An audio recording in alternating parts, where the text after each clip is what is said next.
Happy Tuesday! My name is Alan. And my name's Nick. And welcome into the dungeon.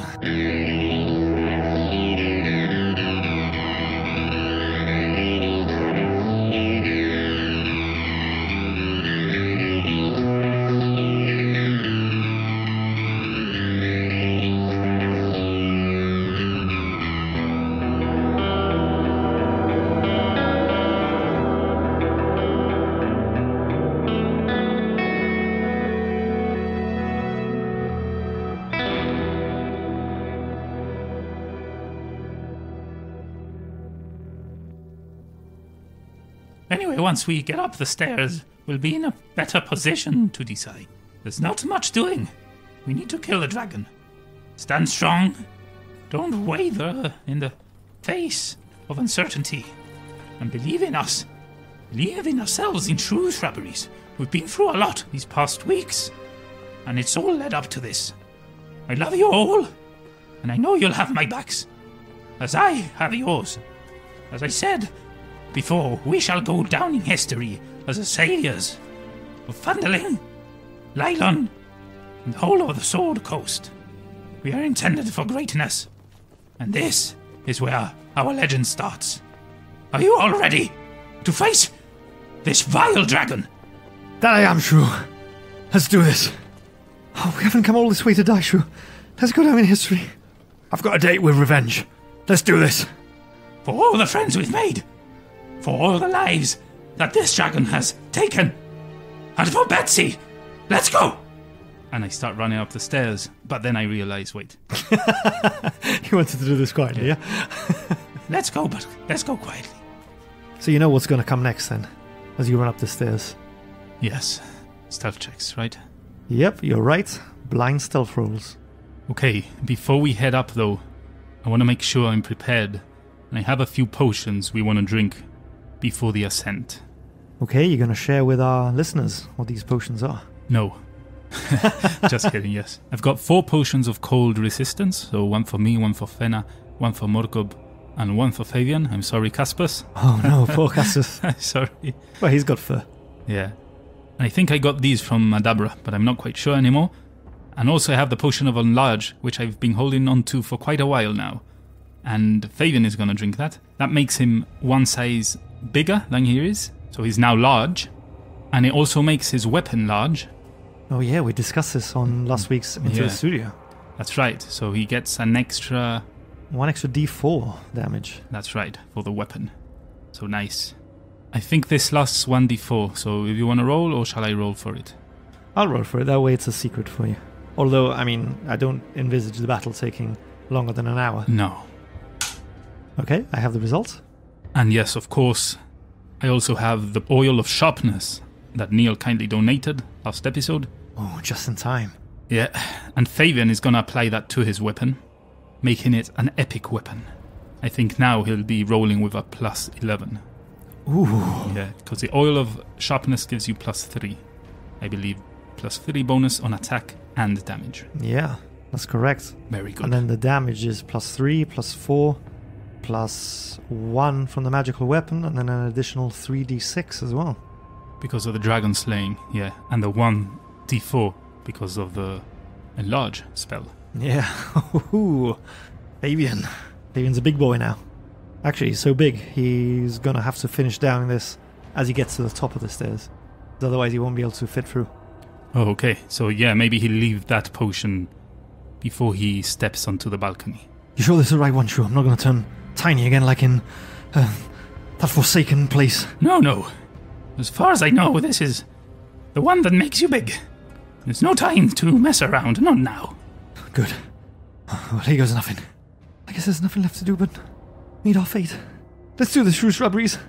With that, we start quietly walking up, because we want to see what we find up there before engaging the dragon. Alright, let's do those blind stealth rolls then.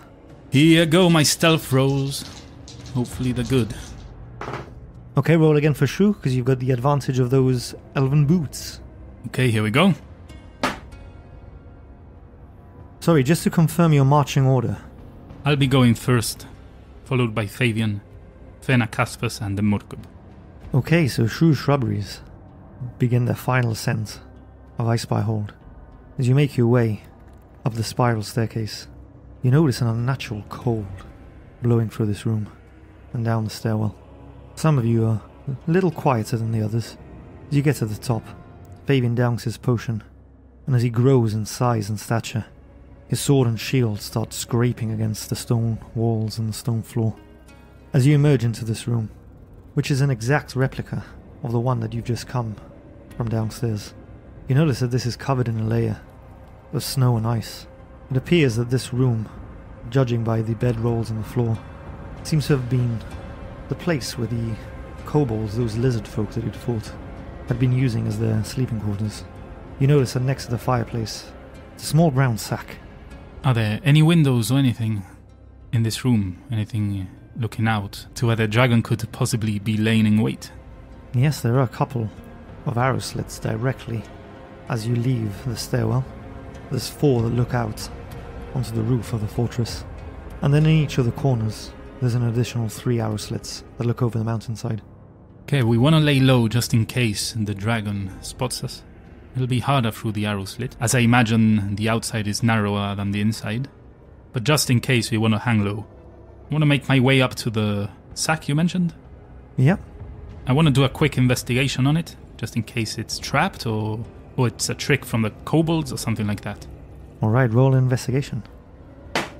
Okay, let's get these rolls out of the way. The poor rolls. There's a total of 6. As far as you can tell, there's no trap on this sack. I want to open it. Inside you find 4 glass bottles with that familiar looking red liquid. These are 4 superior potions of healing. Inside you also find an assortment of coins, amounting to a total of 200 gold pieces. Ooh, much needed for Adabra. Where you found that, Shrew? Well, some gold and, more importantly, 4 of these good potions. Have 1 each. Oh, this could come in quite useful. What about the ballista? Where are we setting this up, Shrew? I think you said Fenner was going to man it? Yes, I'm going to get closer to the arrow slits there overlooking the hold. I want to see if I see the dragon. And then we can decide where we set up the ballista. If we can see it from any of these vantage points, it'll be useful. We'll be undercover. So which arrow slit is Shrew going to go to? Gonna go to the one closest to the stairs. I'm gonna crawl on the floor as I get close to it and slowly peek out from behind. Okay, I'm going to roll a perception check.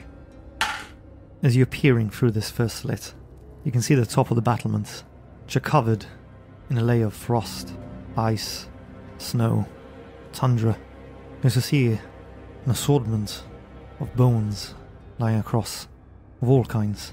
Give me a perception check. 17. Even from this distance, you can tell that the bones belong to a number of different creatures. Some orc, some human, some animal. You see a skeleton that resembles a horse. Damn you. And with that perception roll, I'll say that you can see the reins on it, which you do recognize as those that were on poor old Betsy. Damn it! Fuck. Shrew, shut up! Oh my God. Sorry. I saw Betsy. This whole Betsy thing again? You don't understand. Anyway, I don't think he's seen me, not yet. Do I actually see him?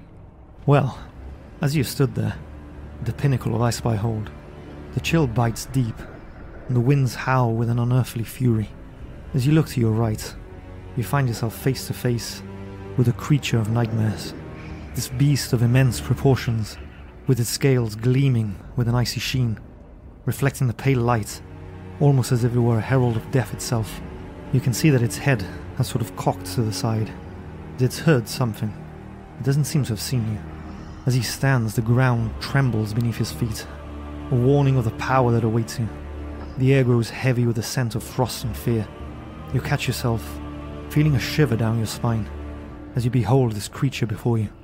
This adult white dragon looms like a mountain of ice. It spreads its wings wide, almost as if to blot out the very sky. Its eyes, these twin orbs of frozen malice, scanning for this sound that it's heard. You can see that each breath it takes sends forth a plume of icy mist, swirling and coiling around its massive form like a ghostly shroud. I quickly duck down out of the slit. Did you see it, Shrew? Yeah, it's there all right. You heard me shout. Dog, I can't believe No, you don't tell worry. us to be quiet and then you shout out. It's really loud outside. It's fine. We whisper like this. It won't notice us. Don't worry. Take the ballista out. Would I know if from any of those 3 slits we could target it with the ballista from here, seeing the position it was in? You won't be able to hit it presently, but you do know that certainly 2 of them will be either side of it. And then the third one, you wouldn't be able to target it unless it moves in that direction. And the same with the 4th one. The 4th one literally looks over the cliff and down to the path below. Okay, so Fenna, set up the ballista here. In this first arrow slit, we will try to lure it across. As soon as you see it, fire. Remember, use the dragon ones. And remember the spell word, Fusroda. Fusroda. Shrew, you have the bag of holding with the ballista and the yes, bolts. I know. I'll leave it all here. Just put your hand in and think of what you want and just pull it out. Oh, all right. It's a big responsibility you place on me. I'm placing this on you because you are the most responsible of all of us. I wouldn't have it any other way. Now, if you think you cannot target it from here, I'll leave it up to you. Use your initiative. And if you need to come outside, then do so, carefully. So you want me to fire the 5 Fusroda bolts first? You don't want me to use the other bolts? Well, leave the Fusroda bolts in the event that it begins to fly away and we cannot target it. If I remember correctly, they will cast the Entangle spell on the dragon and hopefully that will bring it down again. Alright, Shrew. Caspus, stay with me. Before we go out, Murkob, Avian, from here, I'm going to try and cast the Polymorph spell. If I can turn him into an animal of sorts, something, I don't know what yet, we will rush outside and catch it. Do not hurt it. If we kill it in that form, it will revert back to its normal form. Think of what happens to me, for example, when I'm in bear form. So do not hurt it. Once we catch it, I want to cast Gash on him and ask him not to use his deadly breath on us. Hopefully that would make a fight easier. I hope so, Shrew. I'm ready. 1 second. If the polymorph spell does not work, Then what, mate? well, We rush him. we won't have much other choices than to rush him. But perhaps let's exhaust everything I have. I have these beads. I would probably throw them from a safe place before we actually rush him. Once I fired those, it's all out. And by the beads, I mean the necklace I had. I still have a few beads left, Okay, yeah, I remember that. which were 4 in total left. So yeah, see how it goes. Okay, this time I want to get up onto the second slit from the door, and I want to try and cast Polymorph. As you make your way up to the arrow slit, you start peering through, and you see this dragon again. You can see that he's still looking around, suspiciously, and somewhat alert. Whilst you're doing this, Fenna has deployed the ballista, and she's taken out the bolts and lined them up carefully against the wall, ready to load and take a shot at this dragon. Alright, here we go. Cast your polymorph. Well, it needs to make a saving throw. Okay, so it has to make a what save again, sorry? It must make a wisdom saving throw. Alright, here we go then.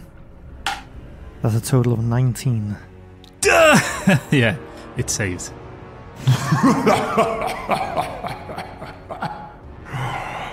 Intruders. Gonna need you to roll for initiative. Ooh, damn. Okay, not bad. 20 for Shrew, Ooh, look at Shrew go. 17 for Fenna. Casper shares the same initiative, right? Yeah, that's correct. 16 for Fabian, and 16 for Murkob.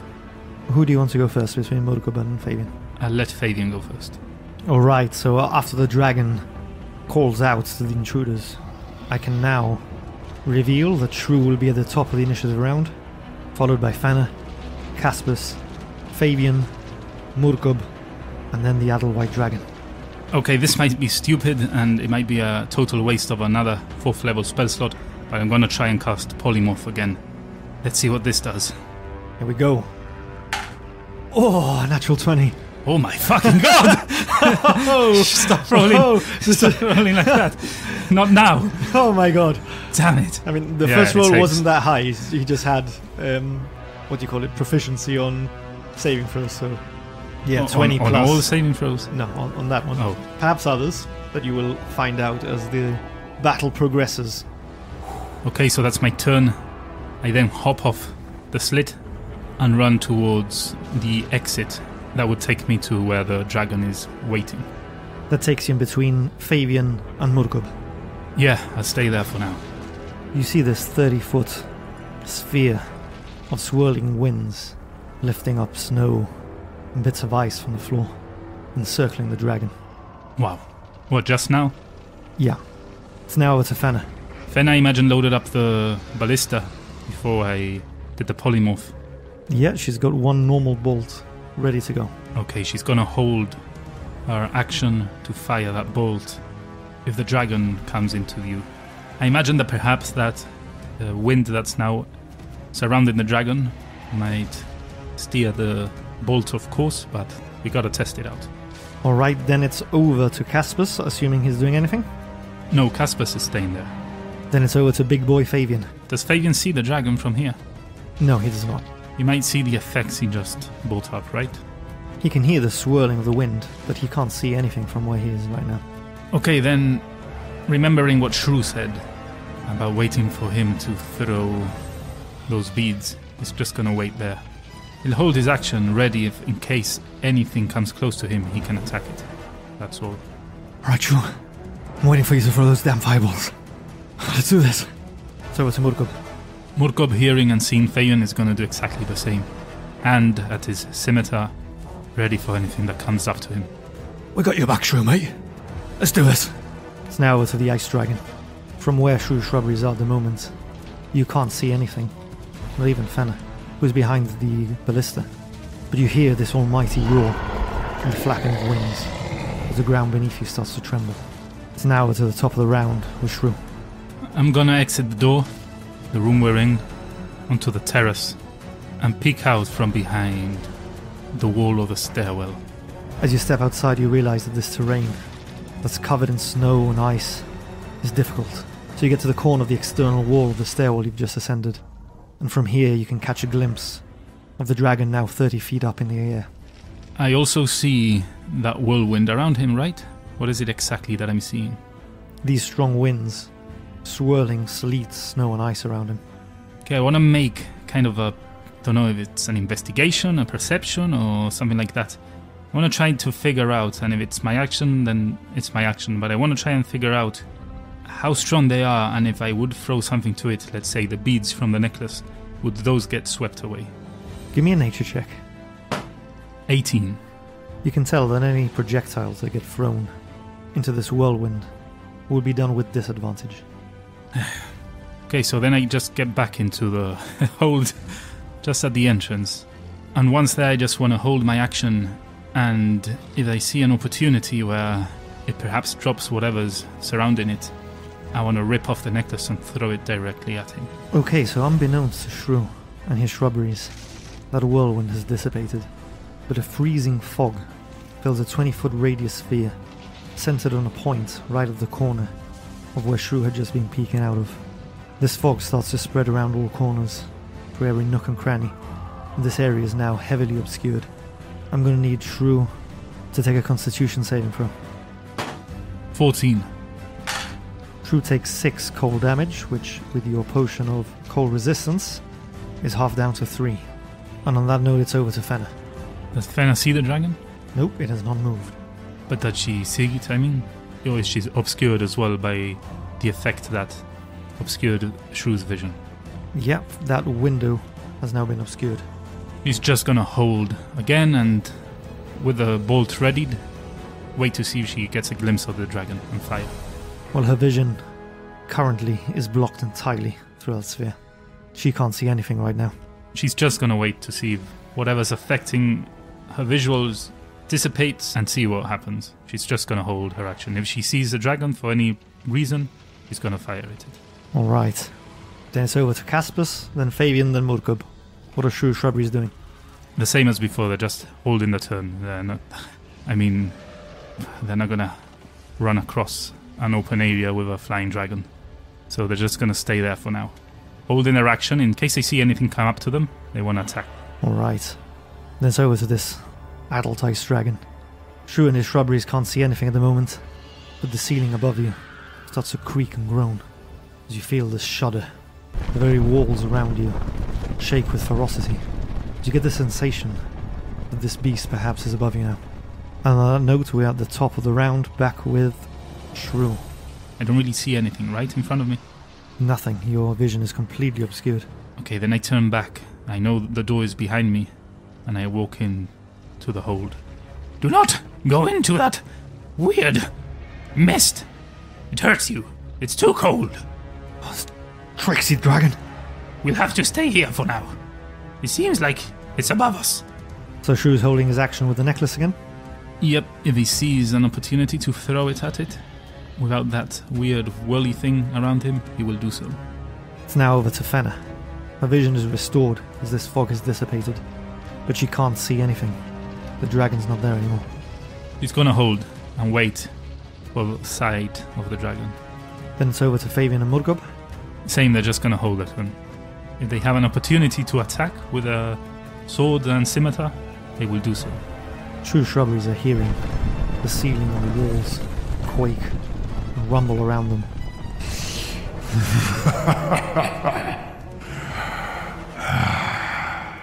Cowards like lambs hiding in the shadows.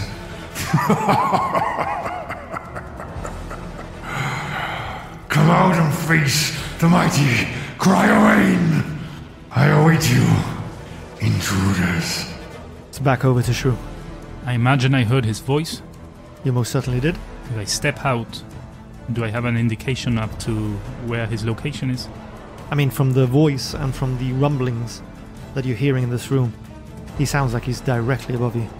And would I know if the walls are low enough to where I can see it if I exit?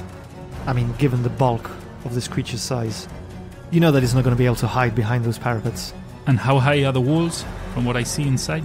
You know these are about 20 feet high. Alright, then I exit just outside the hold. The exit to the hold. I want to turn around. Do I see the dragon? Yes, you see this bulk, this mountain of ice, stood there looking at you. Breaks a smile as it opens its maws. You are the one flying around. Get down here and fight like a true dragon. And I rip my necklace off and chuck it at him. This is all 4 beads? All 4 beads at once, yeah. This would be a fireball at level 6. He needs to make a dexterity saving throw. Alright, here goes. Dexterity saving throw for the dragon. It's a total of 12. Oh, he doesn't save. No, he does 15. not. Roll for damage. Okay, if we're not wrong, that's 11d6. Damage? Can feel the power of your dice. Let's go. That's a total of 35 damage. Not too shabby. This necklace strikes the dragon. I mean, it's difficult to miss him from here, given his size. They explode on impact, engulfing him in flames, as he takes that 35 fire damage. Oh, it's on. Is Shrew doing anything else? As a bonus action, I want to turn into a giant eagle. Alright. And with my flying movement, I want to fly towards where Fenna is pointing a bolt. How high is Shrew flying? Slightly above the arrow slit. And then if I make it over, I want to swoop down once I pass the arrow slit, to be more or less on level with Fenna's vision, but not in front of a range. And I want to be as far right, but still over the hold as I can. Okay, that takes you then to hovering just above the remains of poor old Betsy. Do I have enough movement to land? Yes, you do. I shall land then. Okay. Is that the end of Shrew's turn? Yep. Okay, I'm going to need Eagle Shrew to give me a Constitution saving throw. Total of 7. Driving sleet falls in a 40-foot high, 20-foot radius cylinder centered on Shrew. Shrew is now blinded. Okay. The sleet and wind and snow obscuring his eyes. Shrew can't see anything. It's over to Fenna. She's just seen Shrew fly by, and now she can see all this sleet swirling around. She can see giant eagle Shrew closing his eyes, looking around rather confused. Oh, Shrew! Shrew! She's just gonna hope to see the dragon fly past her. Then it's over to Caspus, Fabian and Murkub. Are they just holding their action? Or are they doing something this round? They will hold their action. If at any point any enemy gets close to them, they want to use their weapons to attack. Fabian is holding his shield for now, by the way. Okay. So it's over to the dragon then. Shrew can't see anything. But Fabian, Murkub, Caspus and Fenna again hear the walls shake and the ceiling rumble as they can hear this monstrous beast crawling above them. Although Shrew can't see it, the dragon starts to inhale deeply, its chest expanding as it draws in a lungful of frigid air. With an ear-splitting roar, it exhales a cone of pure, blinding ice. This wave of freezing breath races forwards towards Shrew, crystallizing everything in its path, leaving behind a frozen wasteland. I'm gonna need Shrew to take a Constitution saving throw. Natural 1. Oh, but you can't roll natural ones. Yeah. Will it be the yin and yang? No, not much better. 13 total. Alright, so that still fails. Shrew's gonna take the brunt of 12d8.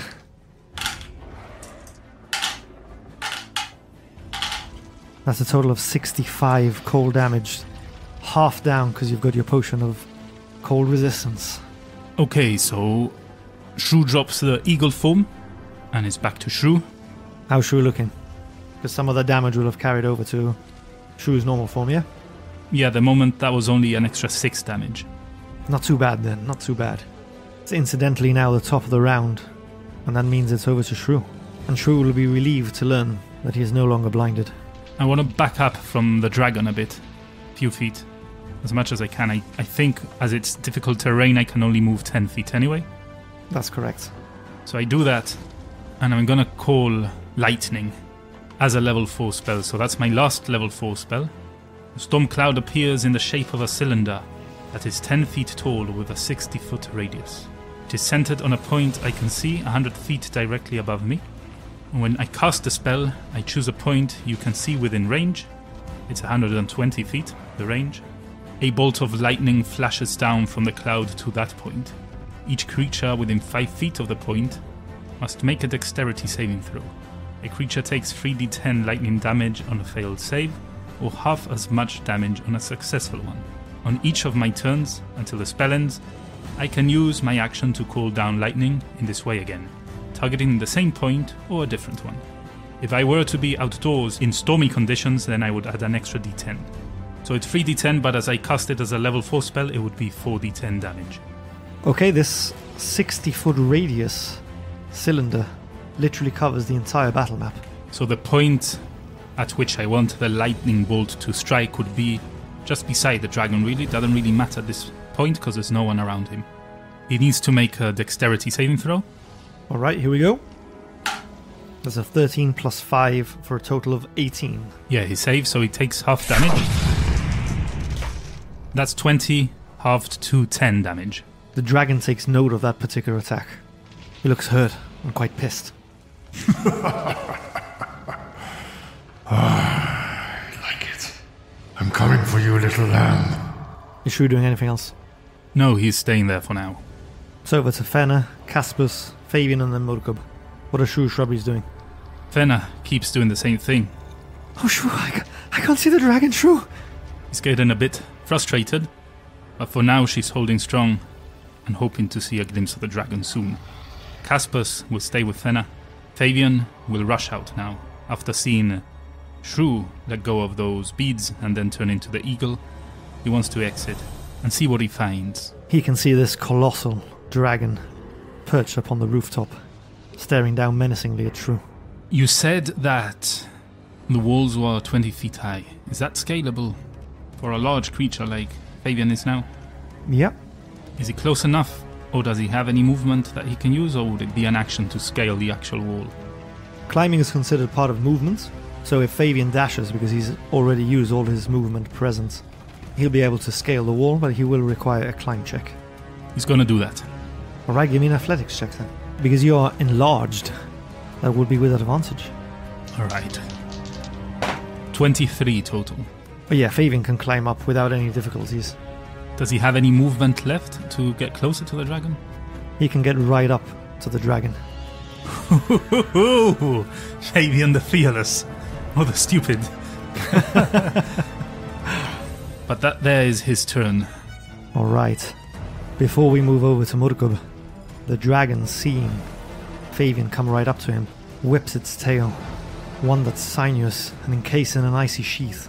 He swings it through the air with precision and menace, almost like a battering ram, ready to deliver bone-crushing impact, which could leave Fabian gasping for breath and frostbitten from the sheer force of the blow.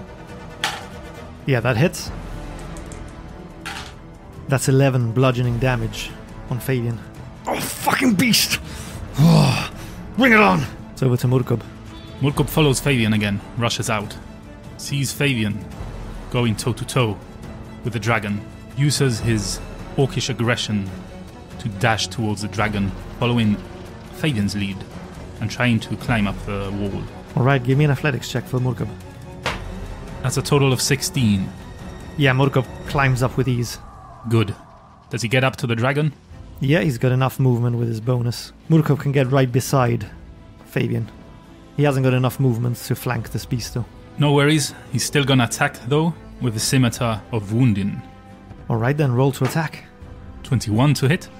That does hit. Yes. That's just 1d6, but slowly but surely we are starting to wound this dragon. That's a total of 8 damage. Right, here comes the Constitution time. Yeah, that's an easy save with a total of 25. Oof. Okay, so he isn't wounded. No, he's not. This dragon, having been bitten by the steel of Murkub's scimitar, unfurls its immense wings with the sound of a crackling glacier. A torrent of frigid air, sharp as 1,000 needles, streams forth, lashing at Murkub and Fabian. I'm going to need Fabian and Murkub to give me a dexterity saving throw. Yeah, perhaps getting so close together to one another wasn't that good of an idea. But hey, we need to attack it somehow. Fabian, it's a 16 and Murkub is an 11. Okay. Both take 11 bludgeoning damage. Oof. And both are knocked prone. Damn. So on that note, it's now over to the adult white dragon. As part of its turn proper. Its attention is turned, seeing these two assailants lying prone on the floor. Its breath starts to take its form as it inhales, causing the air around him to shimmer with frozen particles, as it releases up a pent cold beam of absolute zero, which sweeps forth from its maws, turning everything it touches into a nightmarish landscape of agony. I'm going to need Murkub and Fabian to give me a constitution time. Okay, here goes. 6 for Fabian and 13 for Murkub. Unfortunately, both fail. They take 49 cold damage, half down to 24. Just to clarify, that's half down because of your potion of cold resistance. Fabian's down to just 9 hit points. Murkub is down to 14.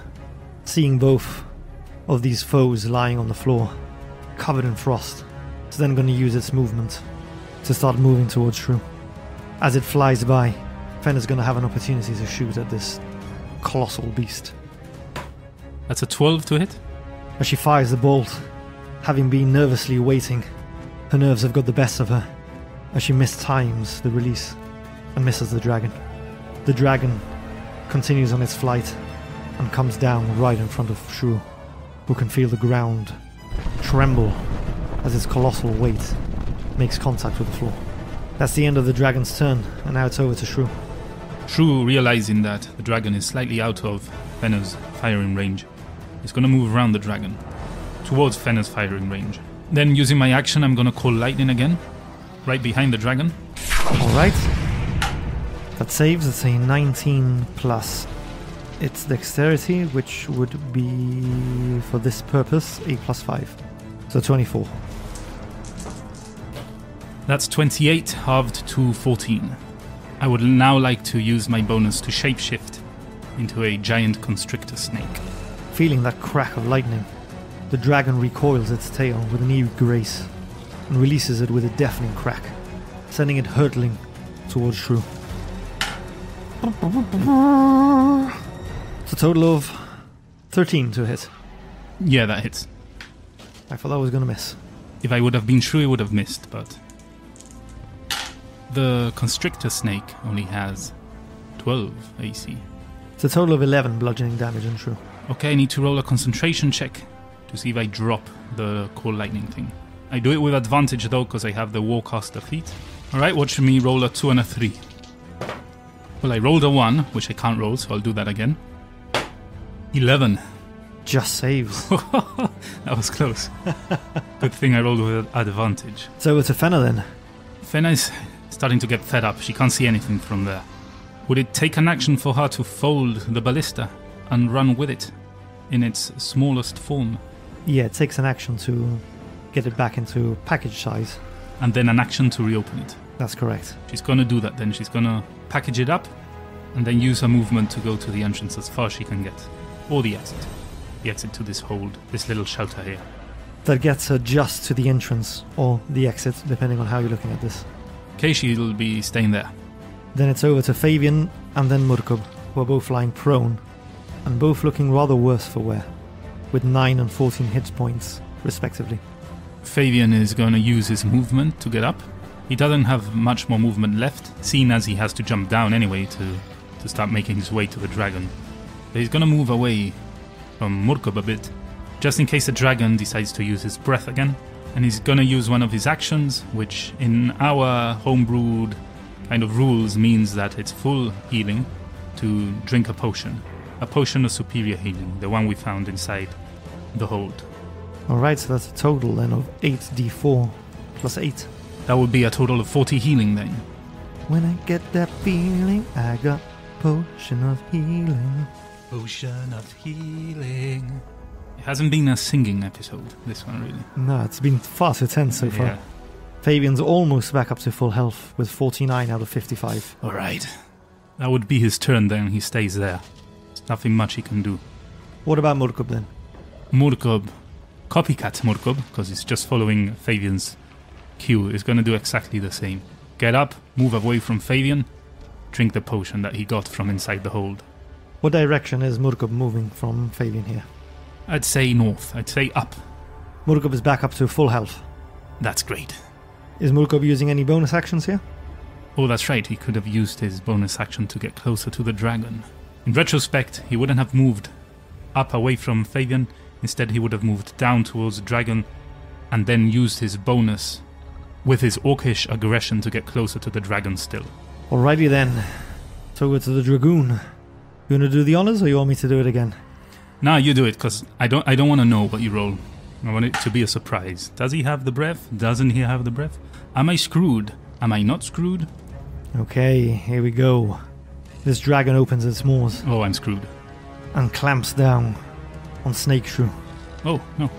You failed then. Yep. Yes. Well, let's see what this bite does. It might be worse than the breath. That's a total of 27 to hit. Oh yeah, that hits. Shrew takes 16 points of piercing damage and 2 of cold damage, which has already been half down for you. Oof, half life left for the giant constrictor snake Shrew. And then with a chilling hiss, this massive dragon extends its razor-sharp claws towards Shrew. Each claw almost as long as a man's arm, and it glistens with a layer of frost. Its icy talons tear through the air, leaving a trail of frozen mist in its wake, before slashing towards Shrew. Stupidly, I thought he was done. Obviously not. No, not yet. That's 24 to hit. Yeah, that hits. Okay, that wasn't great. Total of 10 slashing damage on Shrew. And he follows up with another claw attack, which also hits. We've just realized that with that plus 11, basically everything will hit. So it's just a matter of whether it's a critical or not. Yeah, my armor class is 12. You'll be relieved to know that it was not a critical. Ooh. That's Snake Eyes for minimum damage. Total of 8. And that's the end of this dragon's turn. That dragon hits. I'm down to 13 HP from 60. Just literally turned into the snake right now. Wow. Perhaps there should have been a potion of wild shape somewhere. Oh yeah, that would have been good. So after those 3 attacks, I'm going to need Shrew to give me a constitution save for each of them, just to see whether his core lightning spell remains standing. Okay, and a reminder, that's with advantage. So the first one saves were 13 plus 2, 15. Second time I save as well. I rolled a 17 and a 16. This has to be above a 10. And yeah, the third one, 15 and 14, I save too. Nice. Alright then. To the top of the round, it's over to Shrew. I'm gonna use a bonus action, and I want to expend one of my spell slots. I'll do it as a level 3, and I can regain 1d8 hit points per level of the spell slot expended. Okay, go for it. That's a total of 14 healing. How's Shrew looking now then, Snake Shrew? Slightly below half HP with 27. Okay then, the huge constrictor snake is going to use its action to try and constrict the dragoon. You want to remind our listeners and myself what that does? Well, basically if I hit it, it would take bludgeoning damage, 2d8, and the target, in this case a dragon, would be grappled. Until this grapple ends, the creature is restrained. Okay then, roll for attack. 16 to hit. Does not hit. Damn it. Oh dear me. Is Shrew doing anything else, or is that the end of his turn? That's the end of his turn. This freezing fog again appears, surrounding Shrew. The area is heavily obscured. You can't see out of this. I'm gonna need you to give me a constitution saving throw. 6. It's a total of 3 cold damage. That's already been half down for you. You need to give me a constitution saving throw as well for your concentration. Yeah, that's an 18. Shrew is well concentrated here. Is Shrew using any movement? If I'm obscured, would the dragon see me as I slip away? Would he be able to attack me as a reaction? No, he would not see you because it's heavily obscured. Then, knowing where I was and where the dragon is, and expecting Fenna to still be in position to fire, I move slightly away to try and get the dragon in Fenna's, what I think Fenna's fire ranges. I probably move closer to Murkob as well, as I saw him charge towards the dragon, to try and close the gap if the dragon does decide to follow me. Shrew takes an additional 5 cold damage, which has been half down already. It's another constitution save for Snake Shrew. Yeah, that's a 21. That saves the concentration.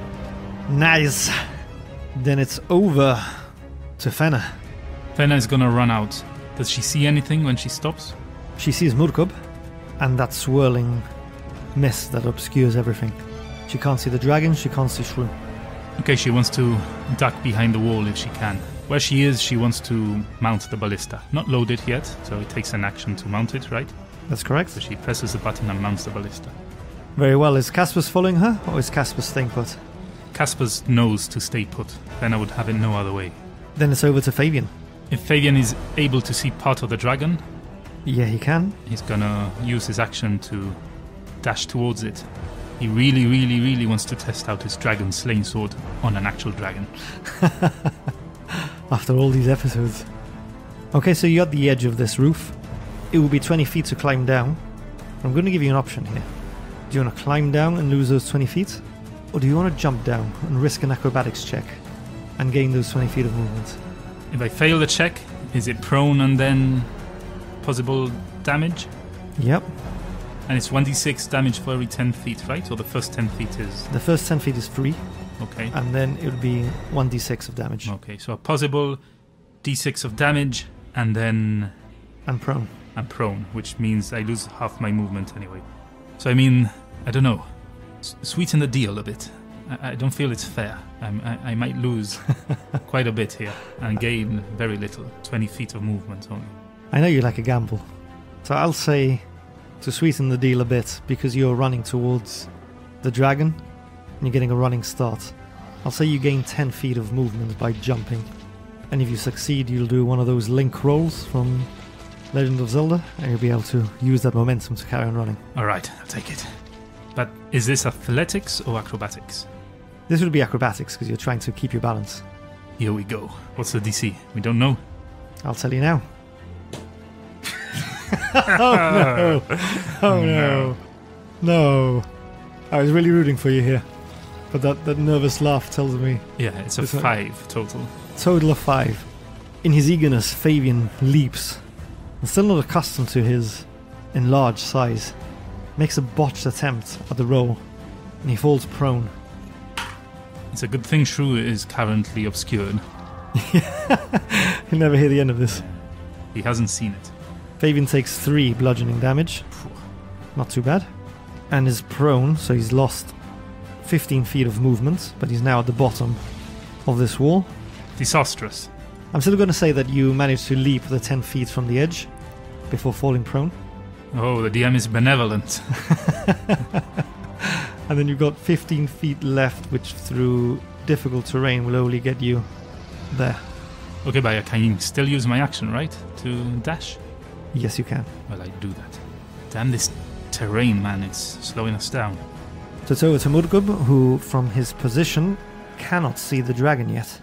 Okay, but I feel that Murkob, having seen the dragon before that kind of mist appeared, would know its general direction, and also seeing Fabian running towards something, can imagine that it's towards the dragon. Right? Yep. So then Murkob is just gonna follow Fabian, as he's been doing all fight, and see how far he can go. If at some point he sees the dragon, then he'll use his orcish aggression to get as close as possible. Okay, so his 30 feet of movement does take him to a position where he can see the dragon, and then with his 30 feet bonus orcish aggression can get within fighting range.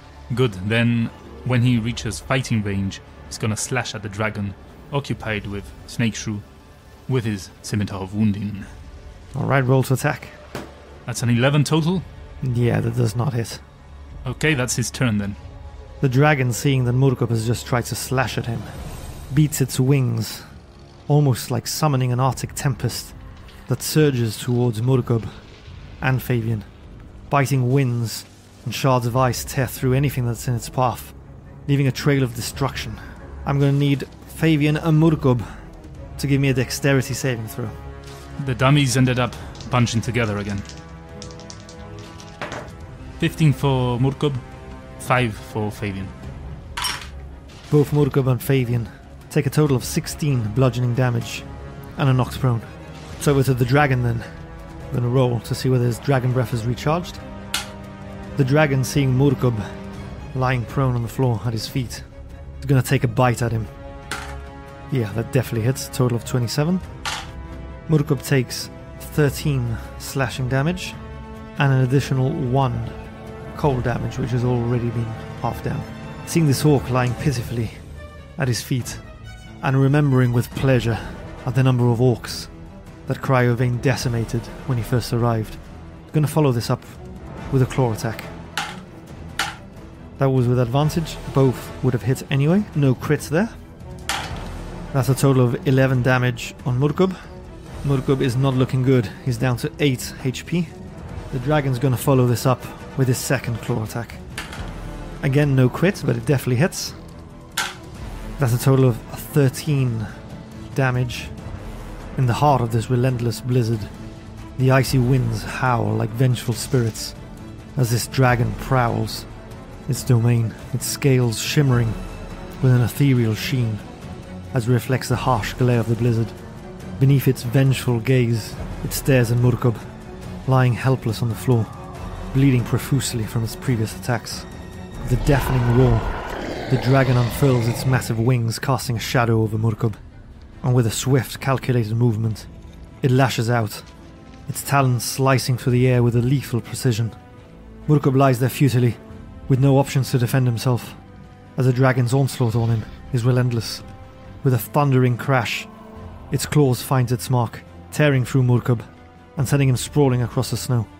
Murkob's blood starts to mingle with the pristine white landscape as he lies battered and broken, consciousness slipping away with each laboured breath. The dragon towers above his fallen prey and looms like a spectre of death. The storm rages on, and Murkob teeters on the brink of oblivion, his fate hanging in the balance between life and the eternal slumber that awaits him in these frozen wastes. Shit! And that's what we're going to call it a session. Murkov, the first one to fall. Was there any doubt? Come on. He's not dead yet, though. No, but things are starting to get really ugly. That they are, my friend. That they are. So there you have it, the first part of this epic showdown between Shrew Shrubberies and the Dragon of Icespire Peak. This is tough. It's been tense. It's been quite strategic and quite calculating, particularly in those first early rounds. And hopefully, like us, you can't wait to see how Shrew Shrubberies fare in this epic fight to the death. But if you can't wait... Wait. What do you mean, to the death? To the death of who? The dragon or us? Well, you know from you're rooting for the dragon, right? I was rooting for Shrew Shrubberies. yeah, for sure. I am rooting for Shrew Shrubberies. They are the heroes of our tale. But alas, I am the one that's controlling this dragon. And you know from Dingle Dick's book that he's not one to shy down from a fight, and that he will not flee. He will literally fight till his dying breath, be it his or the last member of Shrew Shrubberies. But if you can't wait a whole week to see how our heroes fare in this tense and epic fight, don't forget to visit www.i2td and follow the links there to our social media feeds, our Discord channel, and our Buy Me a Coffee page, where in exchange for a one-off donation you can provide Shrew Shrubberies with a potion, which will appear in-game, or you can make a purchase from our shop, although at this point it might be difficult to have it appear in this story at present. But usually this is an opportunity for you to be a part of the stories we tell and shape the adventures we play. So unless we do this like a Hunger Games drop-in, where a little balloon, like Animal Crossing, sort of floats over Icespire Hold, maybe with a message from Adabra, or certainly not Harbin. Bit far stretched. We'll leave it for the next campaign, maybe. Yeah, but whilst you're there, why not join one of our membership tiers and get access to our bonus exclusive episodes of Into the Studio. Yeah, but if you can't donate or wish not to, do not worry, you can still help us out tremendously by liking our stuff, leaving us a review, maybe in YouTube, maybe in one of your podcast players of choice. You know, telling your friends and family about us. Share the good word of Into the Dungeon. And that will help us tremendously. So if you do that, thank you very much. And that swiftly takes us to the end of the episode club, The Last Ones Standing, where we give you a password. You use said password in a comment section or in Discord, where we frequent, and then we decide who is the winner, the best one, the one that makes us laugh more, or maybe, I don't know, makes us think, or the most witty one. We decide. We tend to change criteria, but we'll decide which one's the best one, and the best one will win for that week, and your comment will go down in the annals of history.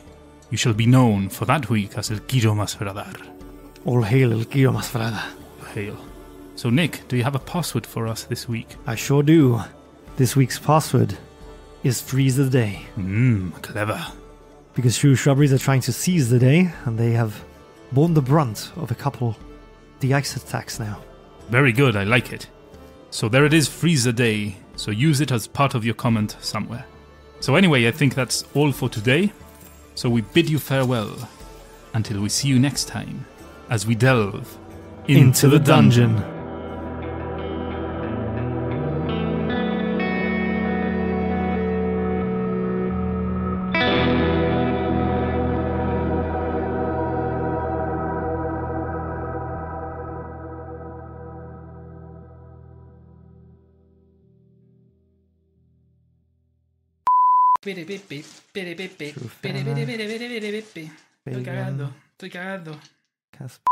Estoy cagado, tío.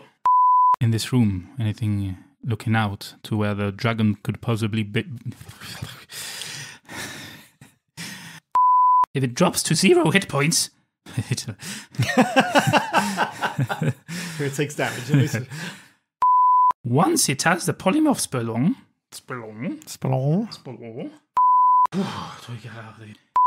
Oh, tasty little lambs come to the slaughter.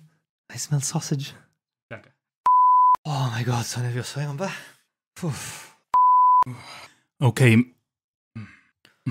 Så att jag bränner. Gör det min.